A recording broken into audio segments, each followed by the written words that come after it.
Like, how do you go about going from being competitive nationally to like starting to think about going to World Cup level racing? And I guess you've had a background that not a lot of people have had, in that you've been to world level events in BMX. So maybe it's not as big a leap for you, but like, how do you prepare yourself and sort out everything you need to go World Cup racing? Yeah, it all happened pretty quickly, really. Like, I think the first year I started winning more than just a one-off race was on like the national level was probably 2020. Mm-hmm. Like second year under 17. And yeah, I think I won national champs, and we had some fast kids in our age too, which definitely helped. And then 2021 national year was my first year under 19. I won national champs. So I can't remember what I did at the national rounds, but I did good. And then we were like, I mean, it was always, I met Loïc pretty young, and after that, it was always the aim to go to World Cups. Did you meet him when he was out there training or something? Is that how you guys bumped into each other? Yeah. Yeah. At Crankworks, it was pretty cool. It was like, I was just one of those kids at the finish line. I can't remember, asking for a photo. He gave me some goggles, and then I think I messaged him, and then he replied, like just some random kid. He replied, and then from there, each year, I'd kind of get to know him a little bit more. He left a couple things behind for me at his hotel. He like messaged me, but like, oh, there's some stuff that I couldn't take on the plane. No way. It's go to my hotel. I've told them that you'll come pick it up. Like he was pretty awesome. Yeah. One year he took me he just like, what are you doing? And I was like, he's like, do you want to come go-kart, and we'll come pick you up. So then he took me go-karting with like Sven and then all the other pro downhill boys that were there, and I was like losing my mind. That's amazing. No, he was pretty awesome. He was quite a big part of, I guess, me wanting to get to the World Cup. Yeah. So it was always it's always what I wanted to do, but it wasn't until late 2020, early 2021 that we were kind of like, I think we could go do it all right. So, because, you know, like we wouldn't have gone over if we were just going to go not qualify for juniors, which we didn't really know, to be honest, but we kind of figured we were fast at home and two-haul tour, and had just won a World Cup 2019. We were like, let's go to crack. You know?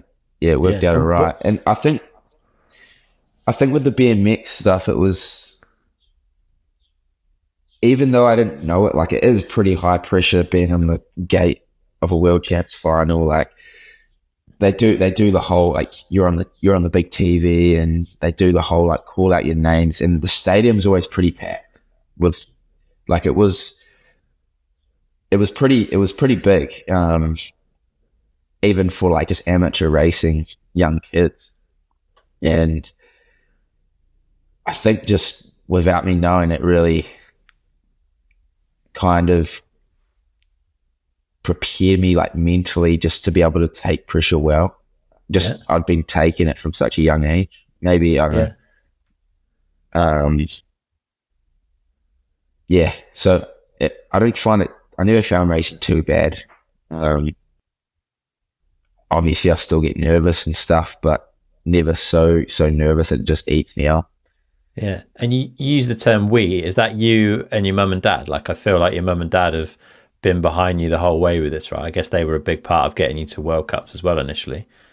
Yeah, for sure. We is almost just like me, mum and dad, my brothers as well. Yeah, it's a big team. I wouldn't have done it without them for sure. They've supported me through everything, and all they've asked is that I put the work in.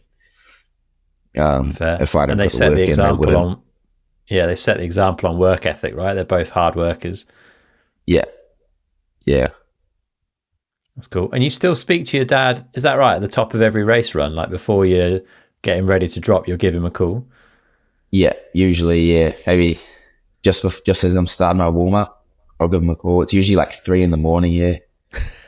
But he quite likes that. It was even for Andorra and Lunenville this year were his first races, our first World Cups. Yeah. And he was coming to the top of the track with me before my race run. I was sick. I was like throwing rocks and like, warming up the brain, and it was pretty cool to have him at the top. That's amazing. What would you chat about normally then? Is it just like whatever's going on in your mind, or is there something you go through with him?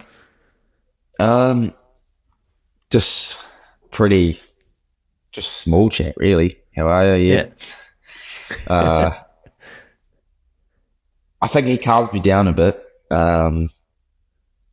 But yeah, just telling him how practice went, how the weather is, how I'm feeling. I'll see you. I'll give you a call after. Fair play. That's amazing. It's pretty, not a big chat. It's just small, 5 minutes. I'm pretty nervous. He's pretty nervous. It's just. Yeah.